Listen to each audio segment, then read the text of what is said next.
ಮುಂದೆ ನುಗ್ಗಿ ನಿಂತು ಕೇಳಿದ್ರೆ ನಿಮಗೆ ವಿಶ್ವದ ಧರ್ಮಗಳಂದ್ರೆ ಕೇವಲ ಈ ಮೂರೇ ಧರ್ಮನ? ಹಿಂದೂ ಧರ್ಮ ಬಹಳ ಪ್ರಾಚೀನವಾದದ್ದು, ನೀವು ಹೇಳ್ಬಾರ್ದ, ನನ್ನ ಕರೀಬಾರ್ದ ಅಂದೆ. ಆಗ ತಡಬಡ ಹಚ್ಕೊಂಡು ನೀವು ಬನ್ನಿ ಅಂತಂತಂದ್ರು. ನಾನು ವೇದ ಮಂತ್ರದ ಪಠಣ ಮಾಡಿದೆ ಅಲ್ಲೇ. ಮಾಡಿದ್ರೆ ಅವತ್ತಿಂದ ಮತ್ತೆ ಮುಂದಿನ 20 ದಿನಗಳ ಕಾಲ ಮೊದಲಿಗೆ ನನ್ನ ಕರೆದು ನಮ್ಮ ಕಿವಿ ಪಾವನವಾಯಿತು ಅಂತ. ಅದು ಮನನಾತ್ ಮಂತ್ರ ಅಂತಾರೆ, ಮನತ್ರಾಯತೆ ಇತಿ ಮಂತ್ರ ಅಂತಾರೆ. ಮನಸ್ಸನ್ನು ಯಾವುದು ರಕ್ಷಣೆ ಮಾಡ್ತದೋ ಅದು ಮಂತ್ರ. ಕ್ಷತತ್ರಾಯತೆ ಇತಿ ಕ್ಷತ್ರಿಯ. ಅವನು ಕ್ಷತ್ರಿಯ ಏನ್ ಮಾಡ್ತಾನೆ ನಿಮಗೆ ಅಂತಂದ್ರೆ, ನಿಮ್ಮ ಮೇಲೆ ಯಾರಾದ್ರೂ ಬಂದು ಹೊಡಿಲಿಕ್ಕೆ ಬಂದ್ರೆ ಅದನ್ನು ತಪ್ಪಿಸ್ತಾನೆ. ತ್ರಾಯತೆ ಅಂದರೆ ಕಾಪಾಡೋದು. ಮನಸ್ಸಿನ ಎಲ್ಲ ಸಂಘರ್ಷಗಳನ್ನ ಕಾಪಾಡ್ತಕ್ಕಂಥದ್ದು ಈ ಮಂತ್ರಗಳು, ಈ ಬೀಜಾಂಕುರಗಳು ಏನಿದೆಯೋ ಅವು ನಮ್ಮನ್ನ ಕಾಪಾಡ್ತವೆ. ಅಲ್ಲಿ ಒಂದು ವಿಶೇಷವಾದ ಅನುಭವ ಆಯಿತು ನನಗೆ. ಡೆಡ್ ಸಿ ಅಂತಿದೆ. ಡೆಡ್ ಸಿ ಅಂತಂದ್ರೆ ಸತ್ತ ಸಮುದ್ರ. ಈ ಸಮುದ್ರದ ಮಟ್ಟದಿಂದ 1000 ಅಡಿ ಕೆಳಗಡೆ ಇದೆ. ಬರೀ ಮರಳುಗಾಡು ಅಲ್ಲಿ ಕ್ಷಾರಾಂಶ ಬಹಳ ಜಾಸ್ತಿಯಾಗಿ, ಸ್ಪೆಸಿಫಿಕ್ ಗ್ರಾವಿಟಿ ತುಂಬ ಆಗಿ ನಾವು ಯಾರು ಮುಳುಗಲ್ಲ. ನೀವು ಎಷ್ಟೇ ಆಳದಲ್ಲಿ ಹೋದ್ರೂ ಕೂಡ ತೇಲ್ತೀರಿ. ನಾವೆಲ್ಲ ತೇಲ್ಬಿಟ್ಟು ವಿಡಿಯೋ ಮಾಡಿಸ್ಕೊಂಡು ಬಂತು. ನಾವು ಉಪ್ಪು ಬಾಯಿಗೇನು ಕೈನಲ್ಲಿ ಮುಟ್ಟಿದ್ರೇ ಬಹಳ ಕಷ್ಟ ಅದು. ಇದು ಸತ್ತ ಸಮುದ್ರ, ಡೆಡ್ ಸಿ. ಅಲ್ಲಿಗೆ 60 ಕಿಲೋಮೀಟರ್ ದೂರದಲ್ಲಿ ಸಿ ಆಫ್ ಗೆಲಿಲೆ ಅಂತಿದೆ. ಅದು ಬೈಬಲ್ನಲ್ಲಿ ಉಲ್ಲೇಖವಿರತಕ್ಕಂಥ ಸಮುದ್ರ. ಅದು ಪರಿಧಿ 80 ಕಿಲೋಮೀಟರ್ಗಳು ಮಾತ್ರ. ಅದರ ತಟದಲ್ಲಿ ಜೀಸಸ್ನಿಗೆ ಕ್ರಿಶ್ಚಿಯನ್ ಧರ್ಮದ ಬೋಧನೆ ಮಾಡಲಾಯಿತು. ಆ ಜಾಗ ವಿಶೇಷವಾದ ಜಾಗ. ಆ ಸರೋವರ ಏನಿದೆ 83 ಕಿಲೋಮೀಟರ್ ಪರಿಧಿಯ ಸರೋವರ, 20 ಮೀಟರ್ ಆಳ ಇದೆ. ಮೊದಲ 5 ಮೀಟರ್ನಲ್ಲಿ ಸಿಹಿ ನೀರಿದೆ. ಮಿಕ್ಕ 15 ಮೀಟರ್ ಉಪ್ಪು ನೀರಿದೆ. ನೀರೆಲ್ಲಿಂದ ಬಂತು ಅಂತ ಕೇಳಿದೆ. ಸಿಹಿ ನೀರು. ಅವ್ರು ಹೇಳಿದ್ರು ಜೋರ್ಡಾನ್ ದೇಶದಿಂದ ಜೋರ್ಡಾನ್ ನದಿ ಬರುತ್ತೆ ಈ ಸಾಗರಕ್ಕೆ. ಅವರು ಬೈಬಲ್ನಲ್ಲಿ ನಮ್ಮದು ಮಾನಸ ಸರೋವರ, ಗಂಗೆ ಇತ್ಯಾದಿ ಇದೆಯಲ್ಲ, ಆ ಥರ ಅದನ್ನು ನಂಬುತ್ತಾರೆ. ಜೋರ್ಡಾನಿಂದ ಒಂದು ನದಿ ಬರ್ತದೆ. ನದಿ ಅಲ್ಲಿಗೆ ಸೇರಿಕೊಳ್ಳುತ್ತೆ. ಸಿಹಿ ನೀರಿನ ನದಿ ಕ್ರಿಸ್ತನಿಗೆ ಬಾಪ್ಟೈಸ್ ಆದ ಜಾಗದಿಂದ ಮತ್ತೆ ಹೊರಗಡೆ ಹೋಗ್ತದೆ ಆ ನದಿ. ಅದು ಹೋಗಿ ಮತ್ತೆ ಜೋರ್ಡಾನ್ ದೇಶಕ್ಕೆ ಹೋಗುತ್ತೆ. ಜೋರ್ಡಾನ್ ದೇಶ ಇಸ್ಲಾಂ ಧರ್ಮದವರು, ಇವರು ಯಹೂದಿಗಳು, ಜ್ಯೂಸ್. ಇವ್ರಿಗೆ ಯಾಕೆ ನಾವು ನೀರು ಕೊಡಬೇಕು ಅಂತ ತಡೆಯೋ ಪ್ರಯತ್ನ ಮಾಡಿದ್ರು. ನದಿ ಹರಿಯೋದೇ ನಿಂತು ಹೋಯಿತು. ಆಮೇಲೆ ಅದನ್ನು ತೆಗೆದು ಇಸ್ರೇಲ್ನವರು ನಮ್ಮಲ್ಲೇ ಶೇಖರಣೆ ಮಾಡಬೇಡ ಅಂತೇಳಿ ನೋಡಿದ್ರು. ಮೇಲಿನ 5 ಮೀಟರ್ ಸಿಹಿ ನೀರು ಉಪ್ಪು ಆಗಲಿಕ್ಕೆ ಶುರುವಾಯಿತು. ಪ್ರಕೃತಿ ಆ 5 ಮೀಟರ್ನಲ್ಲಿ ನೀರಿನಲ್ಲಿ ಜೋರ್ಡಾನ್ ಸಿಟಿಗೆ ಕುಡಿಯುವ ನೀರಿನ ಸರಬರಾಜು ಮಾಡ್ತಾರೆ. ಅವರು ಒಪ್ಪಂದ ಇದೆ. ಮಿಕ್ಕ ನೀರಿನಲ್ಲಿ ಟೊಮೆಟೊ, ಬಾಳೆಹಣ್ಣು, ಅಲ್ಲಿ ತರಕಾರಿ ಬೆಳೆದು ಇಸ್ರೇಲಿನ ಮರಳುಗಾಡಿನಿಂದ ಹಣ್ಣು ಮತ್ತು ತರಕಾರಿಗಳನ್ನು ರಫ್ತು ಮಾಡ್ತಾರೆ. ಅವರು ಅವ್ರ ಜೊತೆ ಕೆಲಸ ಮಾಡೋದೇ ಇಸ್ರೇಲ್ನವರು. ಅಷ್ಟು ಶಿಸ್ತಾದವರು.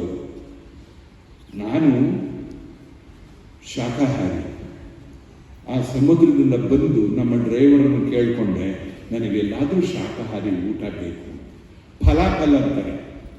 ಈಗ ನೀವು ಚಪಾತಿಯ ಒಂದು ಚೀಲ ಮಾಡೋದಕ್ಕೆ ಹಣ್ಣು ತರಕಾರಿ ಎಲ್ಲ ಹಾಕ್ಬಿಟ್ಟು ಅದನ್ನು ಸುತ್ತು ಕೊಡ್ತಾನೆ. ಬೆಂದಿರೋ ಚಪಾತಿ ಒಳಗಡೆ ನಿಮಗೆ ಹಣ್ಣು ಹಂಪಲು ತರಕಾರಿ ಇದೆ, ಅದನ್ನು ತಿನ್ಕೋಬಹುದು.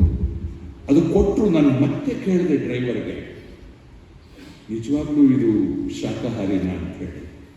ನನ್ನ ಮಾತನ್ನು ಕೇಳಿ ಒಬ್ಬ ಎದ್ದು ಬಂದು ಸಿಟ್ಟಿನಿಂದ ಹೇಳ್ದ, ಇಸ್ರೇಲಿಯವರು ನಿಮಗೆ ಒಂದು ಮಾತನ್ನು ಹೇಳಿದ್ಮೇಲೆ ಅದು ನಿಜವಾದ ಮಾತು. ಮೇಲಿಂದ ಮೇಲೆ ನೀನು ಕೇಳಬೇಡ, ಅವನು ಪ್ರಾಮಾಣಿಕ ವ್ಯಕ್ತಿ.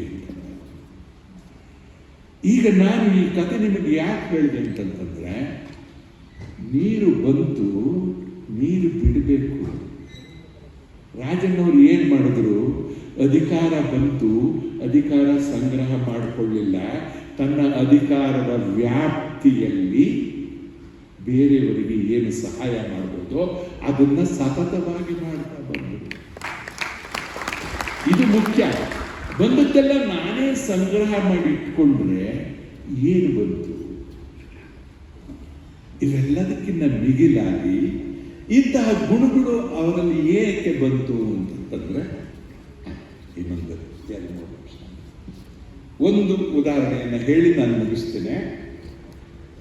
ಚೇತನ ಅಂತ ಒಂದಿದೆ, ಆತ್ಮಸಾಕ್ಷಿ ಅಂತ ಹೇಳಿ ಒಂದಿದೆ. ಆತ್ಮಸಾಕ್ಷಿಗೆ ನಾವೆಲ್ಲ ಒಳಪಟ್ಟವರು. ಎಲ್ಲಿ ಜಾರಿತು ಮನವು, ಎಲ್ಲೆ ಮೀರಿತು ಅಂತ ಹೇಳಿ ಒಳಗಡೆಯಿಂದ ಚುಚ್ಚುತ್ತೆ ಅದು. ಆ ಆತ್ಮಸಾಕ್ಷಿ ಕ್ರಿಶ್ಚಿಯನ್ ಧರ್ಮದಲ್ಲಿ ಕಾಲದ ಸಾವು ಅಂತಾರೆ. ಇಸ್ಲಾಂ ಧರ್ಮದಲ್ಲಿ ನಾನು ನೈತಿಕತೆ ಬಗ್ಗೆ IAS ಓದೋ ಮಕ್ಕಳಿಗೆ ಪಾಠ ಹೇಳ್ತೀನಿ, 60 ಮಾರ್ಕ್ಸ್ ಪಾಠ. ಅದನ್ನ ಬಹಳ 1 ನಿಮಿಷದೊಳಗಡೆನೆ ಹೇಳ್ತೀನಿ. ಕಾಲದ ಸೌಲ್ ಅಂತಾರೆ, ಇವರು ಇಸ್ಲಾಂ ಧರ್ಮದಲ್ಲಿ ತಕ್ವಾ ಅಂತ ಹೇಳ್ತಾರೆ. ಬೌದ್ಧ ಧರ್ಮದಲ್ಲಿ ಮನೋಗತ ಅಂತ ಹೇಳ್ತಾರೆ. ಜೈನ ಧರ್ಮದಲ್ಲಿ ಸಂಕಲ್ಪ ಅಂತ ಹೇಳ್ತಾರೆ. ಹಿಂದೂ ಧರ್ಮದಲ್ಲಿ ಆ ಥರ ಯಾವುದೂ ಇಲ್ಲ. ಎಲ್ಲದಕ್ಕೂ ಮನಸ್ಸು. ಚಂಚಲಮುಖಿ ಮನಃ ಕೃಷ್ಣ ವಾಯುರಿವ ಮೀಮಾಂಬಸಿ. ಗಾಳಿಯನ್ನು ಹೆಂಗೆ ಕಟ್ಟಾಕ್ಲಿಕ್ಕೆ ಆಗಲ್ಲ, ಹಾಗೆ ಮನಸ್ಸನ್ನು ಕಟ್ಟಾಕಕ್ಕಾಗಲ್ಲ. ಹಿಂದೂ ಧರ್ಮದಲ್ಲಿ ಮನಸ್ಸಿನ ನಿಯಂತ್ರಣ ಇದ್ದರೆ ಪಂಚೇಂದ್ರಿಯಗಳ ನಿಯಂತ್ರಣ ಆಗ್ತದೆ.